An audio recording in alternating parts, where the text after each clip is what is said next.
Right, okay. Hello and welcome back, everyone. My name is Bobby Singh, and I'm the Client Support Officer for London, pretty much advising clients in London about their procurement routes and via our range of refurbishment and construction frameworks, really. And today we are very pleased to welcome Locality to deliver this session. Now, Locality work closely with us at LHC, especially in the London South East, as our community benefit fund distributor. Um, Locality supports local community organizations to be strong and successful. Their national network of over 600 members helps more than 400,000 people every week. They offer specialist advice, peer learning, and campaign with members for a fairer society. Nick Plum is policy officer at Locality. He works across a range of policy, research, and public affairs projects, including coordination of Locality's Keep It Local network. Now, the network in itself is a growing group of local authorities harnessing the power in their communities. It supports places to build strong local partnerships, share power, and maximize their local strengths. At this session, we will discuss the work of the Keep It Local network, especially London members, including Hackney and Lewisham Council, and how it relates to the work of procurement professionals. Today we also have Dave Alquist, who is the London Development Manager for Locality, and his work includes supporting community groups through all stages of development, developing and delivering London-wide partnerships and programs. He also leads on Locality's contract with LHC to distribute their London and the South East Community Benefit Fund. And also, I was just going to say that we will be later on, we'll have a Q&A session near the end, and we'll we'll have about 5 or 10 minutes just to get some questions from the attendees today, and we'll see if we can try and answer as many as we can. So I'm just gonna pass it over to David now, who will now talk a little bit more about Locality. Over to you, Dave.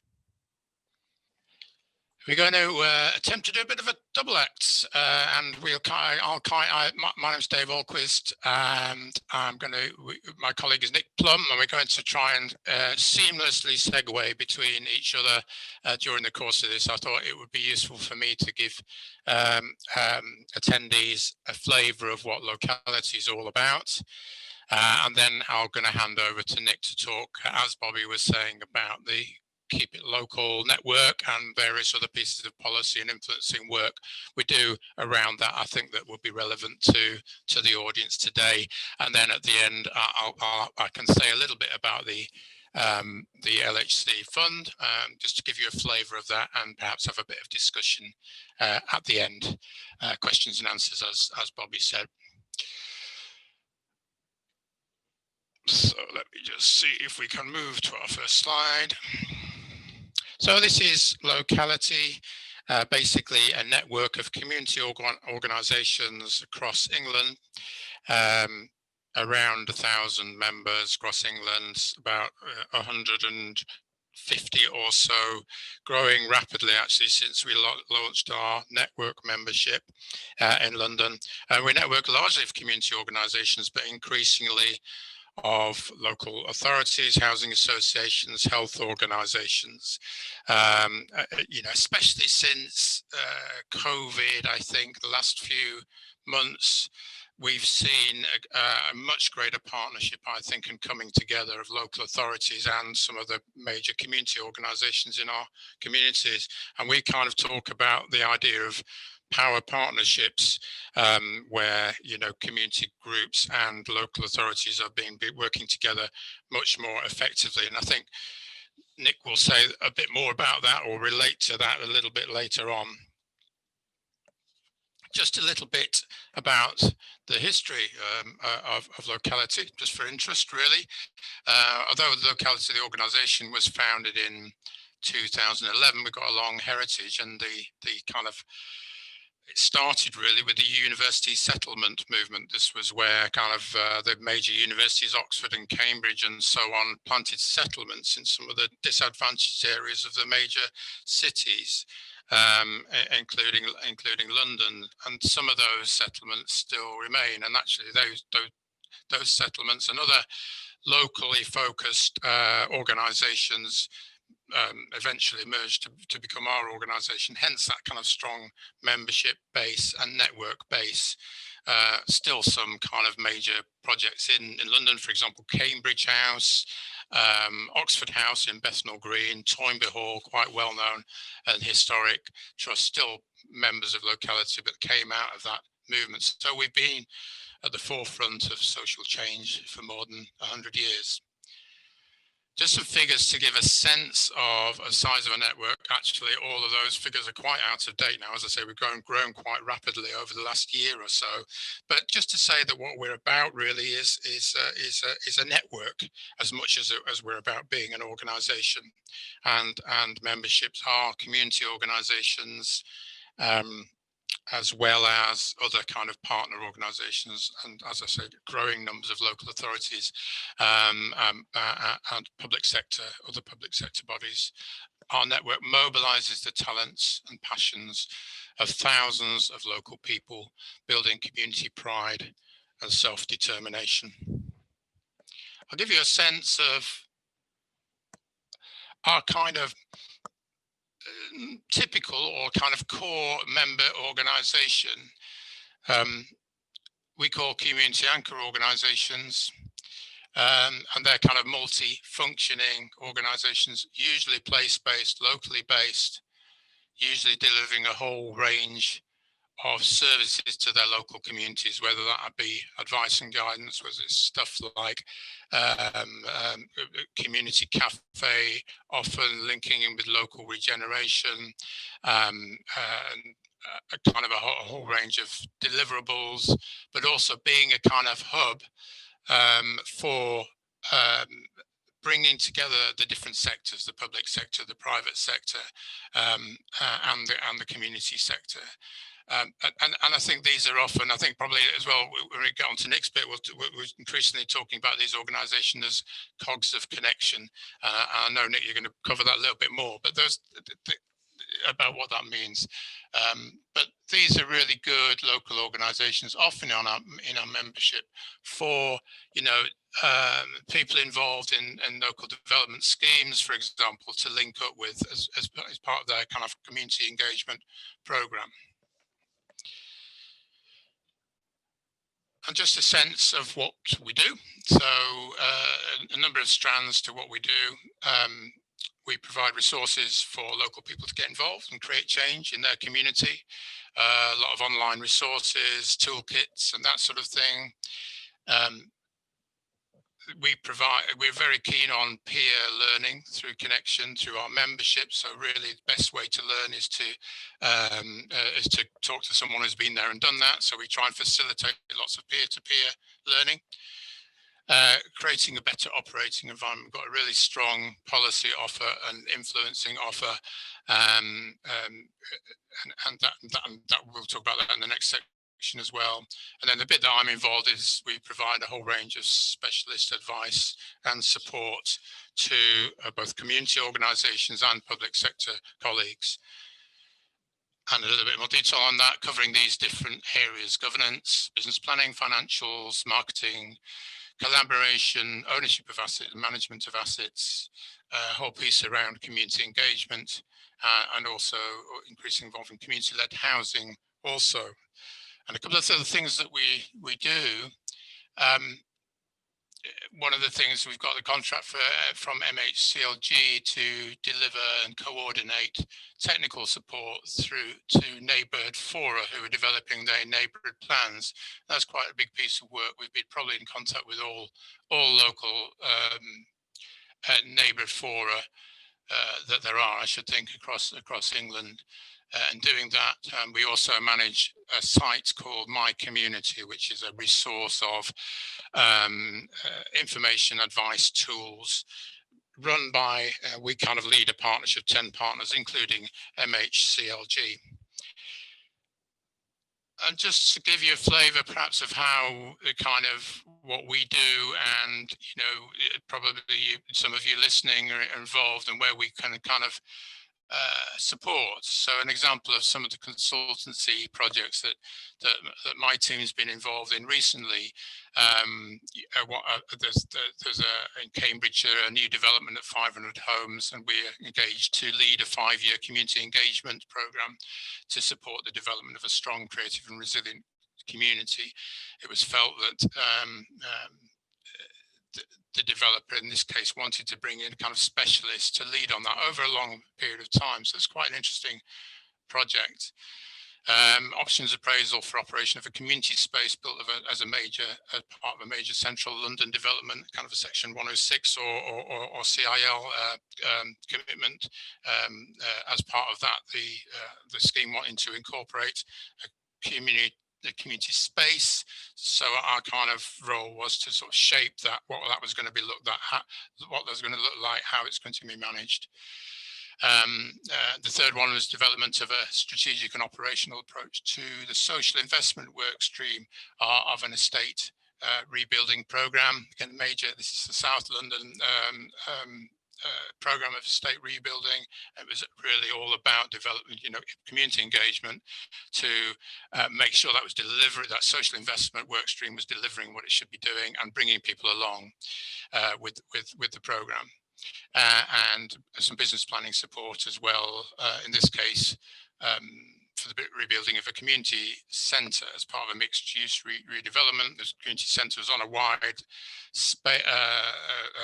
footprint, and there was an opportunity there basically to build higher with the community centre and then to accommodate some social housing. So that's working with the local authority. So those sorts of things we can kind of get involved in on practical level.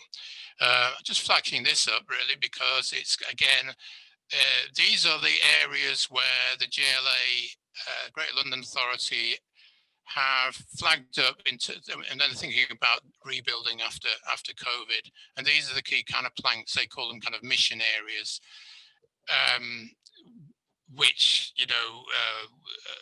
civic society and regeneration partners will have to be cognizant of really going forward.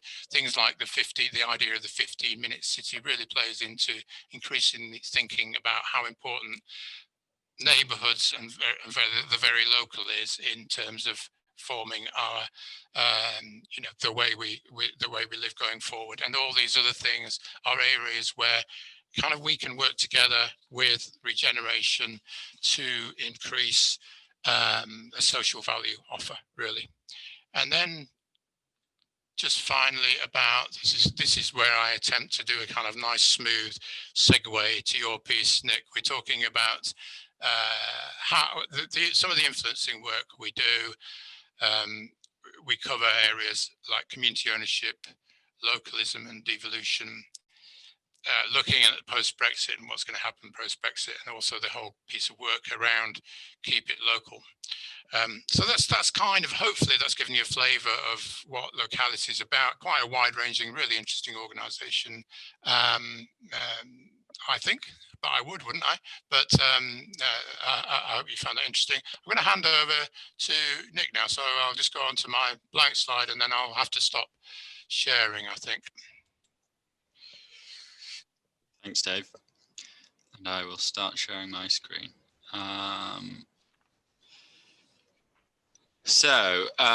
Yeah, as Dave mentioned, influencing policy research work is a big priority for Locality, kind of trying to make the case for community organisations in lots of different spaces, whether that's with central government, local government, other statutory sector organisations that might exist in a place. And one of the big areas of work that we've focused on for quite a few years now, but especially over the last couple of years, is Keep It Local, which is one of our campaigns, which is primarily a local government focused campaign. So I'm going to talk that through today.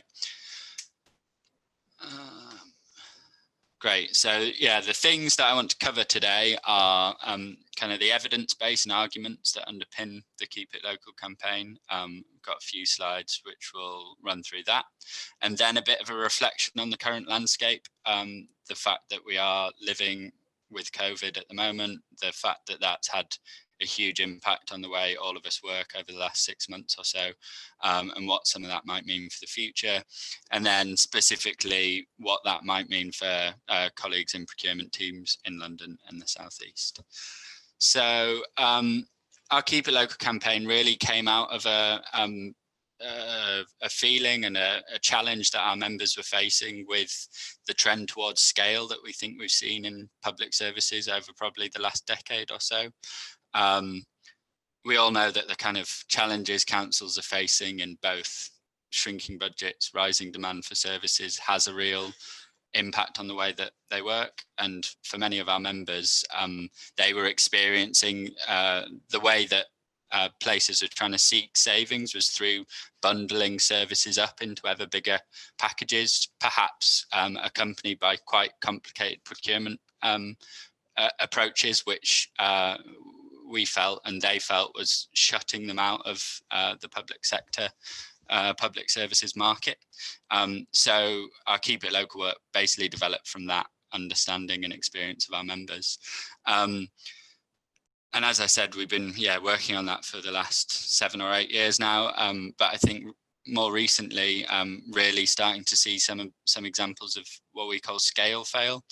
So that's the idea that some of these big outsourced services really not delivering what they promised for local institutions and local people. So I guess a big example of late is the collapse of Carillion. I think there was previously a belief that there was less risk in working with big organizations. I think that conversation is now changing a little bit as councils have experienced the kind of complex legal processes that they've had to go through when services go wrong. I think right now we're seeing an example of that with the test and trace system at a national level, when there's so much kind of expertise and resource at a local level with local government and local organisations that maybe could have done that much better. So we think that's beginning to change, and that's one of the reasons that we feel this campaign's gathering pace and gaining momentum. So yeah, as I've mentioned, these are some of the things that we associate with scale fails. So the fact that those legal proceedings I've mentioned, the fact that organizations can get locked into rigid long-term contracts which don't necessarily deliver those deliver the results that they'd like and respond to people's needs in the way that we'd hope. So all of that is feeding into this work. And then the way that we kind of also talk about this is about the role of local organisations in that public services landscape. So I think Dave's touched on it already about the role of community organisations. We're probably specifically thinking about the type of kind of person-centred services is the term we use that councils might commission and procure. So from things like adult social care to homelessness support to drug and alcohol services, they play this really important role, and we think it's an underutilized role in the local public services landscape because of all these reasons we lay out in this cogs of connection diagram here. So they not only deliver on those, deliver the outcomes of the commission service, so providing a kind of transformative drug and alcohol support system, support service, for example, but they also play this key role as kind of local catalysts and working with local organisations, with local people, providing a way of linking people up with other services. We also think because they've built up that trust with local people in the local place, they're really good at working with people that the public sector might traditionally find hard to reach, dealing with those complex cases. And I think this is a kind of area that has growing importance, the area on the right-hand side of that screen about investment into the local area. And something I'm sure procurement colleagues are thinking about is the way they kind of provide local economic multipliers for public service spend. So we've done some work with our members and local authorities looking at the way that their council spending circulates around the local economy when they use local organisations, as opposed to, say, a multinational with shareholders elsewhere, or a large national charity that's headquarters based somewhere else and doesn't derive that local benefit. So that argument around investment into the local economy is a really big one for us, and one that councils are increasingly thinking about, I think. So we've kind of touched on most of these things already through that diagram. We think that, as well as that kind of point around ensuring that public spending invests and reinvests in the local economy through local multipliers, the point up top there around driving down long-term pressure on the public sector, I think is really important, because they play that preventative role. Lots of their services about engaging with people before they kind of reach a crisis point where services and contracts might be much more expensive. It's about engaging early, prevention, early intervention, all of that, as well as all the other stuff I've mentioned too about those transformative services and local economic multipliers. So what that work's kind of been progressing over the last few years, as I've mentioned, and then in the last couple of years, we've started turning this into a much more active campaign with the Lloyds Bank Foundation. So they're a national funder of small, medium-sized charities, and many of the charities they funded had been experiencing similar challenges when it came to commissioning and procurement. So we've turned this into an active campaign that we're seeking councils to join the campaign, basically, and commit to some of the principles that we think underpin this way of working, and work together to work through some of the challenges in both policy and practice, so that they can change the way they work and harness the power that we think is in every community. So again, this is a bit of a summary of the three key arguments, but it's about those transformative services, it's about that prevention, and it's about that economic multipliers, local spend argument. And then this is some of the places that have formally signed up to the network. So earlier in the year, back in March, which feels like an age ago now, we announced the first 11 councils to have joined the network, and as you see, spread all across England, and with a couple specifically in London in the shape of Lewisham and Hackney councils, but we've also been having lots of conversations with other local authorities, both in London and elsewhere in the country, and seeking to build that network as we go. And I think when I get on to talking a little bit about coronavirus and its impacts, talk about how we see the shape of the network developing in the coming months as well. And then just for colleagues in attendance, wanted to just provide a couple of quick examples of the sorts of things that we think councils are doing which really fit with this ethos of harnessing the power of communities, trying to push back against some of that outsourcing at scale fail, which just give a little bit of flavour of the sorts of things that we're talking about here. So Plymouth City Council is a place we've done quite a bit of work with, and their one system, one budget approach is something that we think is really kind of innovative, pioneering, and really fits with what we think underpins the Keep It Local campaign. So they've worked with local colleagues in CCGs and Police and Crime Commissioner to create this kind of integrated fund to tackle people with multiple disadvantage. And I think one of the key principles of Keep It Local is working at that kind of whole system level. So working with a range of local partners to ensure that local people engaging with public services have a really holistic offer rather than the kind of fragmented public service landscape that we can often see. And then I think this is something that would be relevant for procurement colleagues, is that the kind of contracting method they use, we think is really kind of, a really good model for this type of collaborative work with local organisations and other local partners. So used an alliance contract, so the idea that it's both gain share and pain share, that treats all partners in a commissioning process as equal partners. So the council, those other statutory sector colleagues, but then the providers themselves all share in the kind of risk there. We think that's a really innovative approach which tries to harness the power of local organisations in a way that some more complex and perhaps more rigid procurement methods don't. So yeah, I think that's a really good example. And then a couple of people have mentioned social value, which I think is often the route in for lots of councils to this sort of conversation. The idea that working with local organisations and working with organisations that really can deliver extra benefits for a local place is definitely all part of it. And Newcastle City Council, one of the local authorities that I mentioned, had signed up to the network. Their social value approach, we think, is a kind of really ambitious one. And they've integrated commissioning and procurement teams.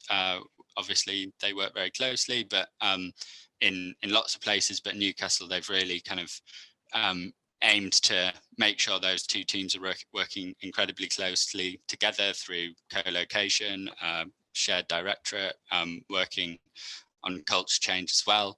And then their kind of local spend targets with contracts in Newcastle, the broader Northeast, and with their voluntary and community sector, all part of it too. So just want to see how we're doing time-wise. I'm just going to quickly run through these slides, which are focused on some of the work we did over the course of the coronavirus crisis, working with our members and working with the local authorities that I mentioned earlier, basically to look at how community organisations have responded to the crisis in partnership with local authorities and other partners, and what that means for the future. So yeah, can definitely share that report with others after if of interest. So just a little bit of background on the research and what it means. So worked in depth with 7 of our member organisations across the country, did kind of lots of work with the wider membership network of Locality, carried out roundtables, did webinars, which we gleaned feedback from, and then worked with Keep It Local network members, leaders, councillors, chief execs, and so on. And I think some of this, really is of real relevance to Keep It Local network and definitely points to where we're going with it.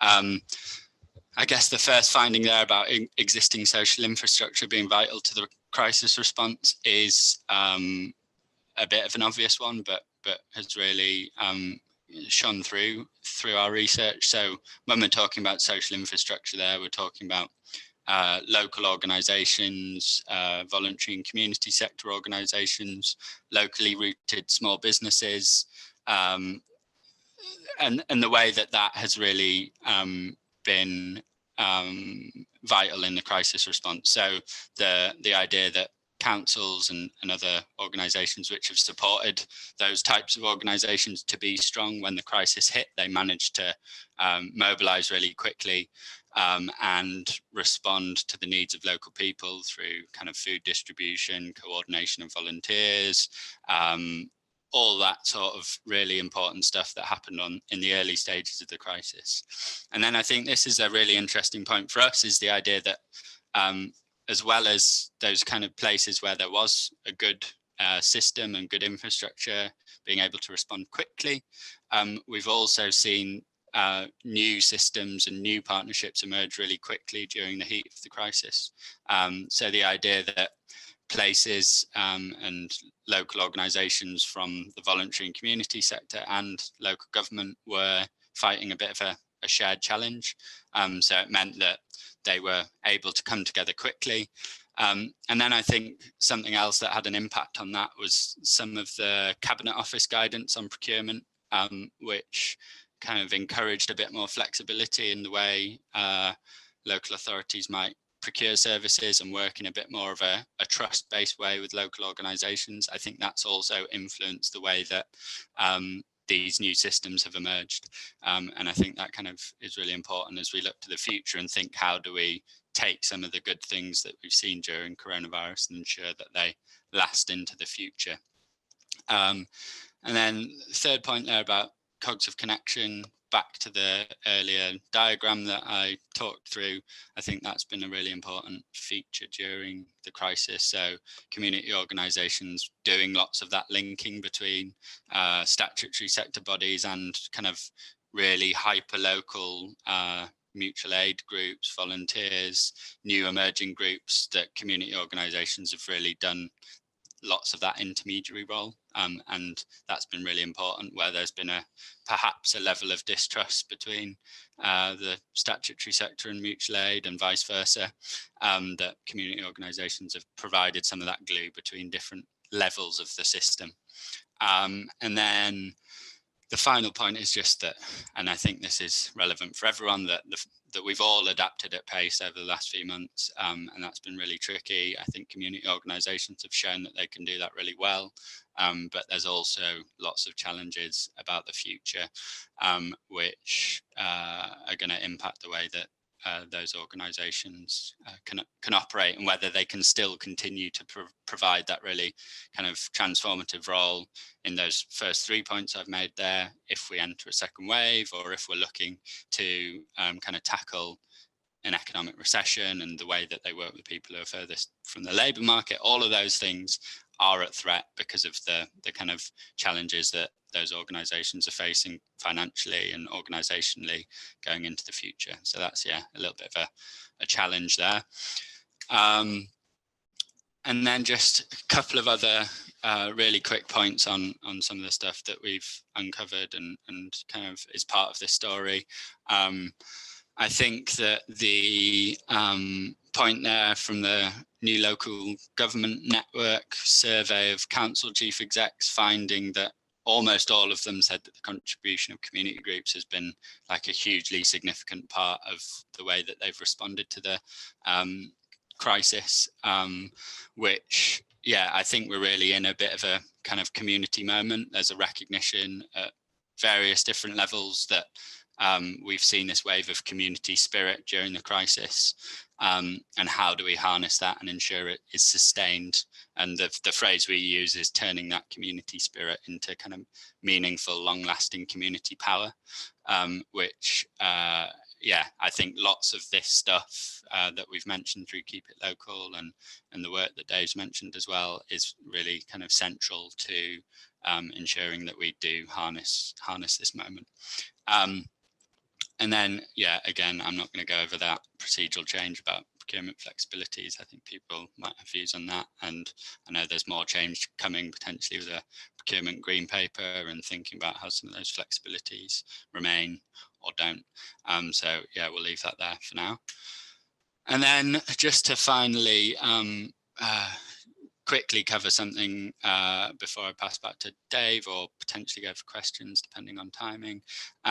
These are the set of principles that we think underpin this way of working, and I'm not going to go through these in detail. I've covered lots of it already, but just to say that these principles are what we're asking local authorities that want to join the network. We're asking them to publicly sign up and endorse those principles.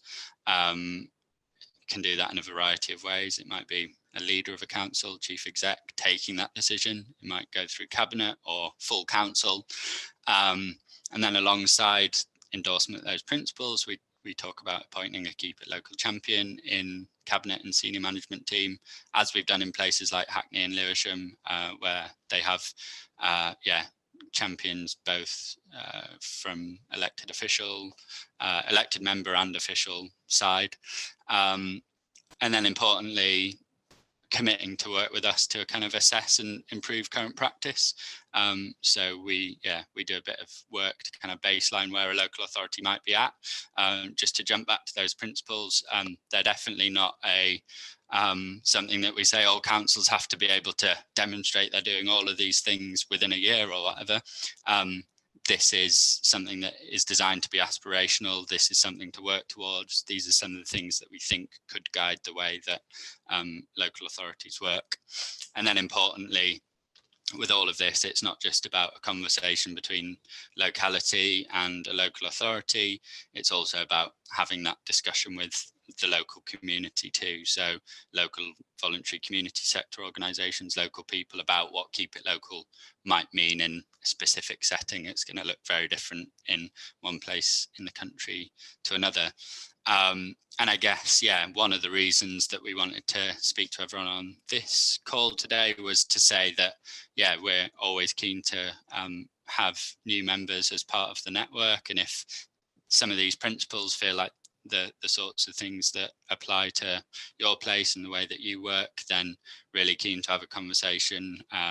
We found that in talking to councils about joining the network, it often comes through different routes. It might be a conversation we've had with someone working in procurement, and then they've introduced us to a cabinet member with the responsibility for communities. It really varies. So just give us a shout if this is the sort of thing that feels like it's of interest. And that's my section done, Dave. Thanks, Nick. Bobby, just do you want to, have we got questions? You want to go to questions now, or yes. I can do a bit on the benefit fund, but I think if we've got questions, let's deal with them perhaps, because we're coming towards the end of our slot. Yeah, no worries. Let's have a look then. Do we have any questions then? Let's see. Not anything so far. The information was so rich, and we told you all you need to know. Other than, or else people might be having a lunch. Who knows? No, it doesn't seem like there are any. But even if later on any of the attendees wish, even if by the end of the session, if there are any questions, then you can always drop me a line or get in touch with David and Nick directly. If you need their contact details, let us know and we will share. This session is being recorded, so I'm sure we will be sending this across over to all the attendees at some point in future. So if there aren't any questions, then I guess that's it really. Thanks everyone. Thanks David and Nick. That was very insightful and informative actually. Cheers. Thank you. Right, thank you very much. That was interesting. I've just put my email in the chat if anyone does want to follow up and have a conversation about any of that stuff. Yeah, great. Have a great day, everyone. Cheers, everyone. Bye. Thank you. Bye.